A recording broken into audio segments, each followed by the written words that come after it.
As many of us start to wind down our time in Larian's epic RPG Baldur's Gate 3, it starts to beg the question, what would a DLC look like? And is a DLC even possible for Larian? Can they overcome what is essentially what the things that make Baldur's Gate 3 so freaking good? Can they overcome the amount of choice that you get? The incredible amount of consequential decisions you make throughout your long epic journey in Baldur's Gate 3. A tremendous challenge that really they've created for themselves by making a game so good at making your decisions feel consequential. Can they do it without sacrificing what made Baldur's Gate 3 so good and actually honor the choices you made? And if they do, and if they can, what would the DLC look like? Would it be Avernus or Menzoberranzan or something else entirely?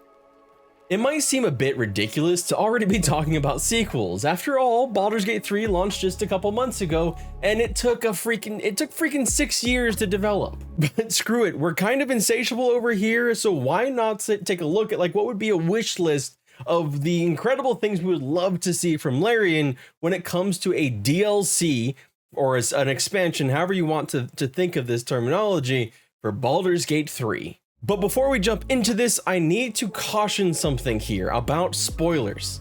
If you have not finished Baldur's Gate 3 yet, this is the point in the video, very early in the video, where I'm going to say, leave. Just go.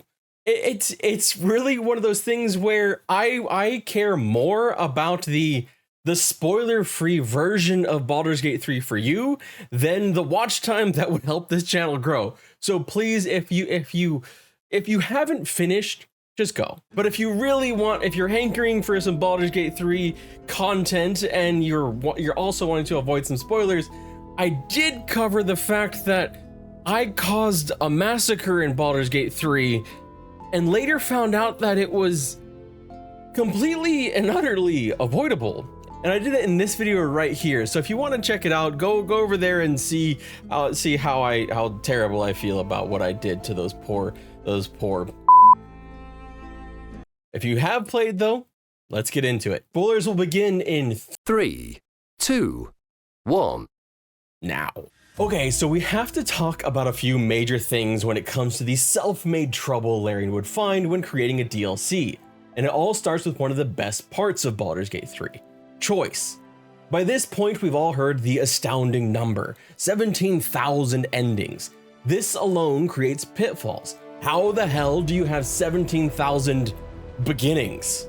But it goes so much further than that. There are points throughout Baldur's Gate 3 where players can make seemingly inconsequential or even consequential decisions that make tremendous differences and make a coherent continued story difficult, if not impossible. We don't need to look any further than the two most often suggested settings for a DLC, Avernus and Menzoberranzan. In both of these cases, we're confining to the scope of a DLC, not an entirely new multi-act game like Baldur's Gate 3 that travels across all of Faerun. We'll tackle Avernus first because it ties to a fan-favorite companion, Karlach, and is perhaps the most heavily hinted at direction, the clear and obvious direction for a DLC.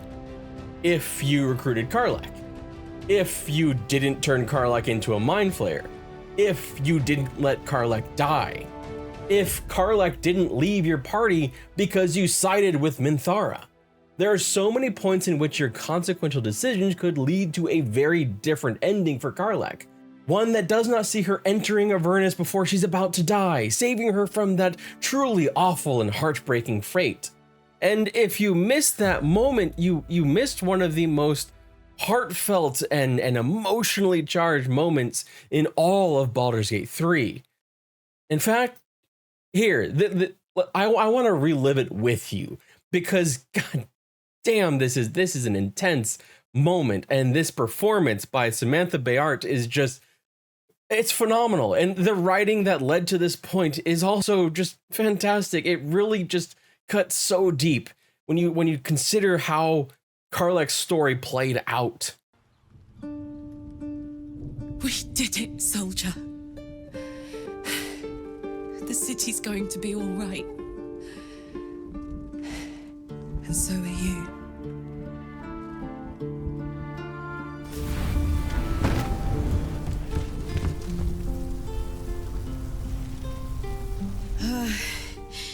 Engine's finally cooked. Held on just long enough. So, how'd I do?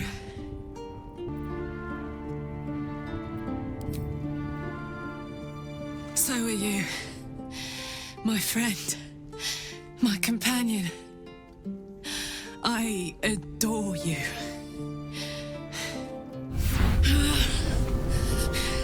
Careful! Hot! I never gave up. I did my best. I did my best. It's the one thing I can't beat, isn't it? I wanted to live in my city with my friends. But life is for the living. And I saw...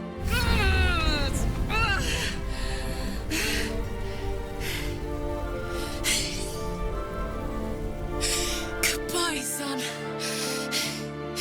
Goodbye, sea. Goodbye. But that performance may not be your story. It may not be part of your Baldur's Gate 3 playthrough. It is not your canon.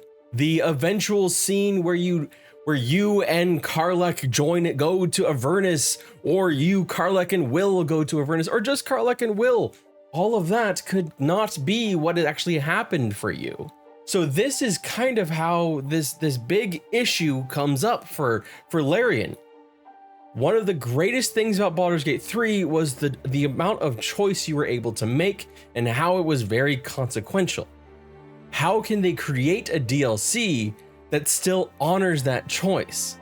Because usually when you see something like this, they kind of have to find other ways around it, pulling you back like to different timelines or just creating entirely different things. And honestly, Avernus makes so much sense, it almost hurts to imagine anywhere else as the DLC. We've been pissed at Zariel throughout our playthrough. Their name is plastered all across Baldur's Gate 3 from Act 1 to Act 3. They are the tormentor from afar, especially for those that engage in the companion stories of Will and Karlach, both of whom, depending on your choices, could very well have ended up in Avernus, with you or without you. Zariel is the Archduchess of Avernus, the Archdevil dedicated to winning the blood war between devils and demons, a powerful foe deserving of a place as a DLC antagonist. Zariel's story alone is worth exploring, with tantalizing details of her fall from the heavens, her reasoning behind it, and how it tied to what has essentially worked as a prequel to Baldur's Gate 3, Descent into Avernus. And perhaps that could be a way around this, is giving a Descent into Avernus a DLC treatment, essentially a prequel of sorts. Though that would take away a lot of the heart that is in Baldur's Gate 3 because you're backing things up. And not to mention how this could potentially also tie into the Feywild and a reunion with dear sweet Raphael if you killed Raphael. You may not have never even been to the House of Hope. You could have avoided that entirely. It's one of those things where, again, the consequential decisions you make. Did you make a deal with Raphael? Did you kill Raphael? What did you do? Did you save Hope? Those kind of things are all deeply important to what we would see in a DLC, especially in Avernus. And on that note, Avernus is just so tempting because you actually go there. You go to Avernus in the House of Hope. You see it if you go out on the balcony in House of Hope. You get to kind of experience what's going on there. But you don't, it's right there, just out of reach. Just out of reach. But what if Larian took things in an entirely different direction, away from Avernus, away from the obvious, and the obvious that has a lot of questions to it? Over here!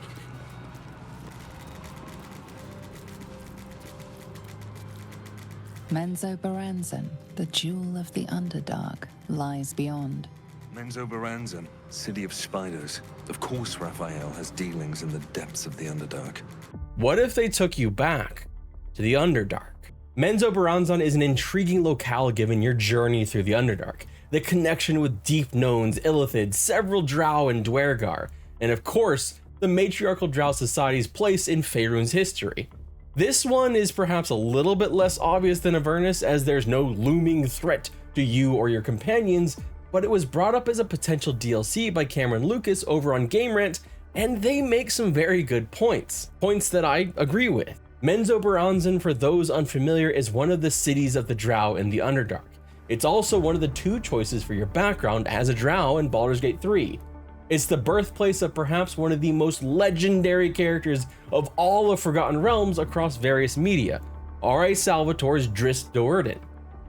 It is a matriarchal society that has a singular devotion to the spider goddess, Lady Loth.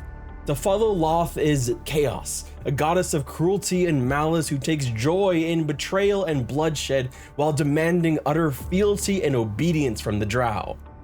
As Drizzt Do'Urden puts it, station is the way of Loth, the ambition she bestows to further the chaos, to keep her drow children along their appointed course of self-imprisonment. We have a built-in primary antagonist in Loth, a goddess of power capable of challenging our characters that at the end of Baldur's Gate 3 were already level 12. And that is along with a variety of other very, very powerful foes that you could find in Menzoberranzan and the Underdark at large. There are several ways to tie the DLC to the events of Baldur's Gate 3 as well, as there is a history of surface raids from the city and shadowy control over prominent surface cities such as Luskan. Not to mention the deep ties to psionic powers and the uneasy relationship between the drow and the illithid mind flayers.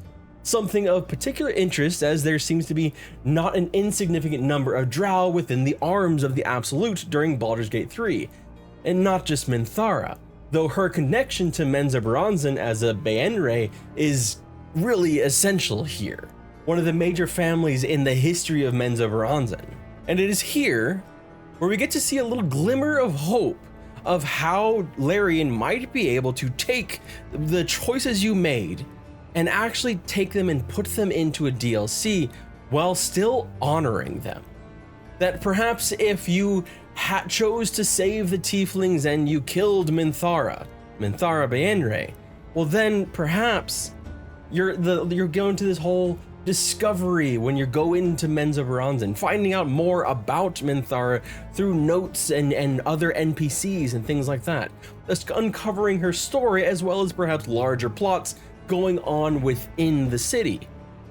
Or if you chose to spare Minthara, well then why wouldn't you want to take a casual little jaunt to her home city? After all, it could be a jaunt that gets you to find some familiar enemies.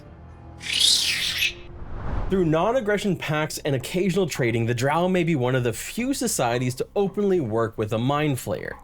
Should you have personally made the choice to become a mind flayer at the end of your playthrough. Though it's going to be a bit interesting to see how the drow relationship with the illithids evolves, given that the Elder Brain kind of attempted to pull them away from Loth. There could be some intriguing story beats here, with Baldur's Gate 3 taking place in 1492, we're butting right up against some of the more recent Drizzt novels, for example, which take place around the mid to late 1480s. But that's not it. It's not just Avernus and it's not just Menzoberranzan. There is another kind of interesting take that we get in a little bit of an epilogue at the very end of Baldur's Gate 3. An epilogue with dear, sweet, wonderful, kind, in need of some moisturizing withers. Thy faces gods, thy actions barely worthy of the name. Didst truly believe thy ploy would succeed? Didst believe I would not notice? Thou soughtst to bolster thy strength by taking away the souls of mortals. But souls vanish when their hosts become mind flayers. Didst think the other gods would not notice? Gods thou may be, yet thou hast proven thyself fools, everyone. The supplication of Bane, the whimper of Baal, the death mule of Merkel, felled by mortals. I overestimated thee. They did not. Vermin, away.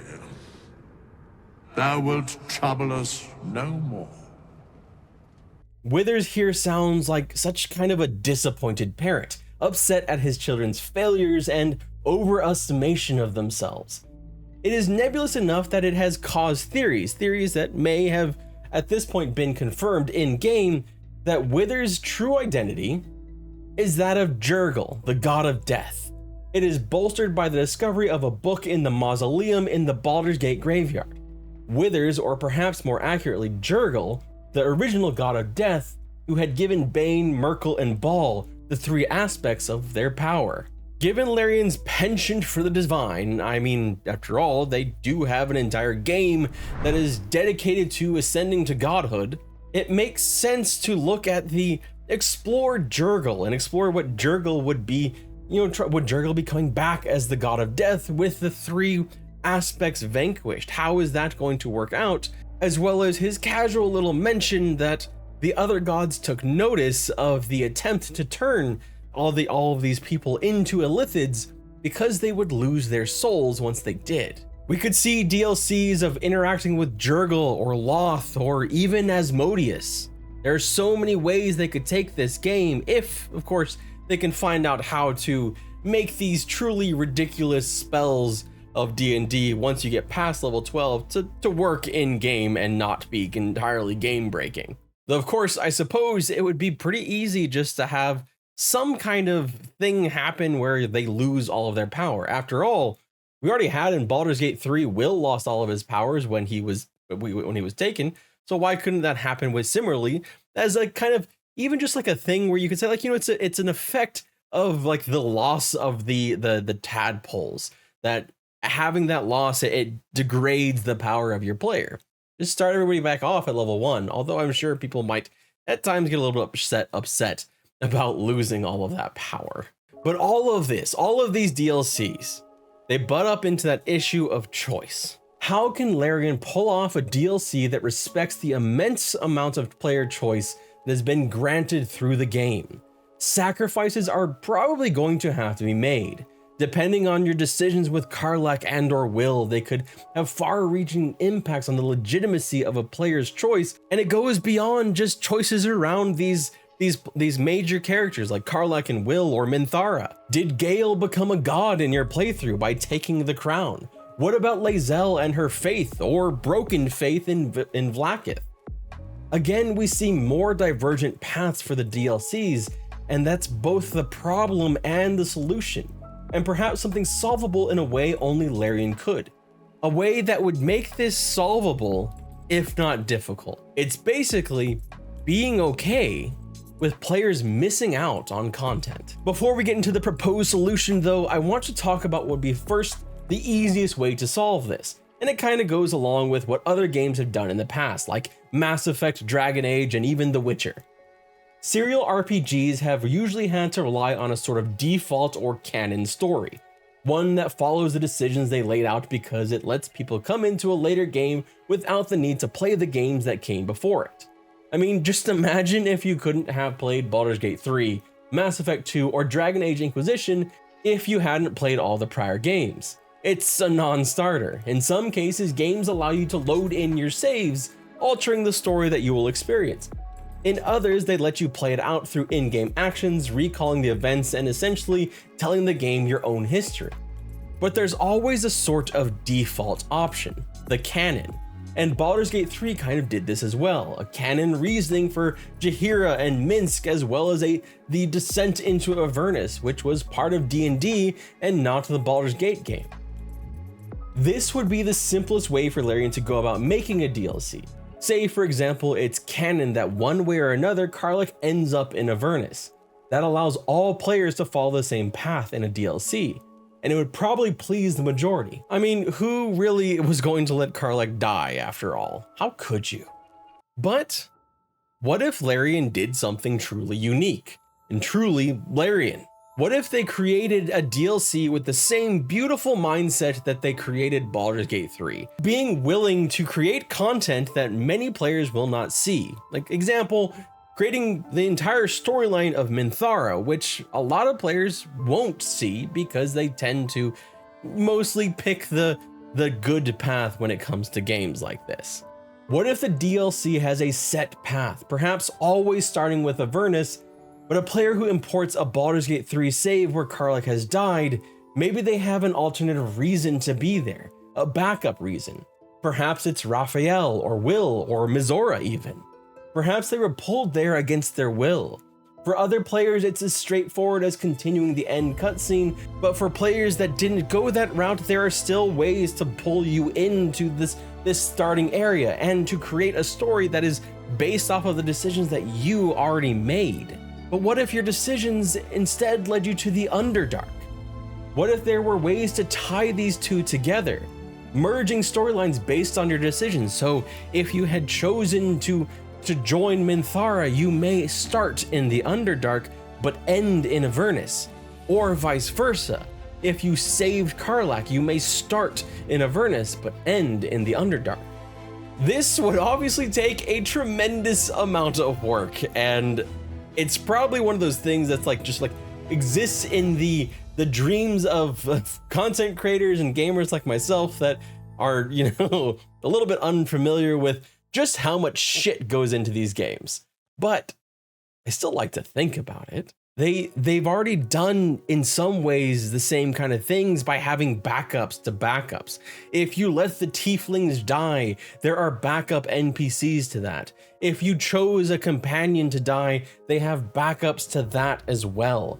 There are ways that it makes it very difficult to kind of break the game. The choices you make are kind of safeguarded to let you continue the story in the way that you choose to. They have backup NPCs for different endings if you just happen to let all the damn Harpers die, like I did, and because I thought that was how the story played out. Look, I tried to save Isabel and I failed, and I thought wow, Larian, y'all are dicks because this is heart-wrenching. I have to fight them. I have to kill Dammon. And I even tried to do it. You know what? That's beside the point, but damn, that was heart-wrenching to find that shit out that I could have avoided it. But moving on from my egregious mistakes. If Larian can pull off a DLC that doesn't just support what a few majorities of players did with their playthrough, but managed to come somewhat closer to taking 17,000 endings and putting them into 17,000 beginnings, I would be stunned and amazed. But if anyone is both capable and willing to, it seems like Larian would be the studio, doesn't it?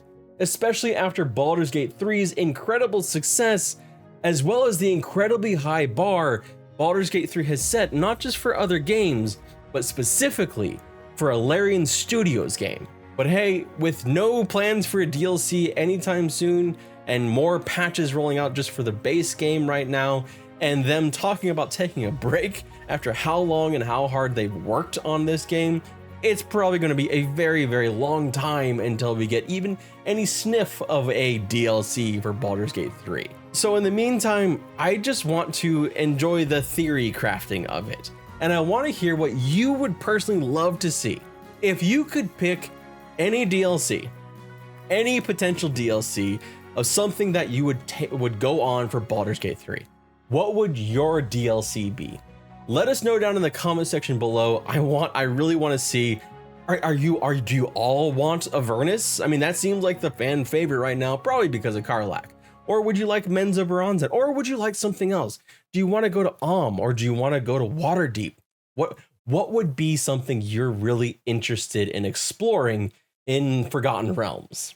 In the meantime, I will be working on my second playthrough of Baldur's Gate 3.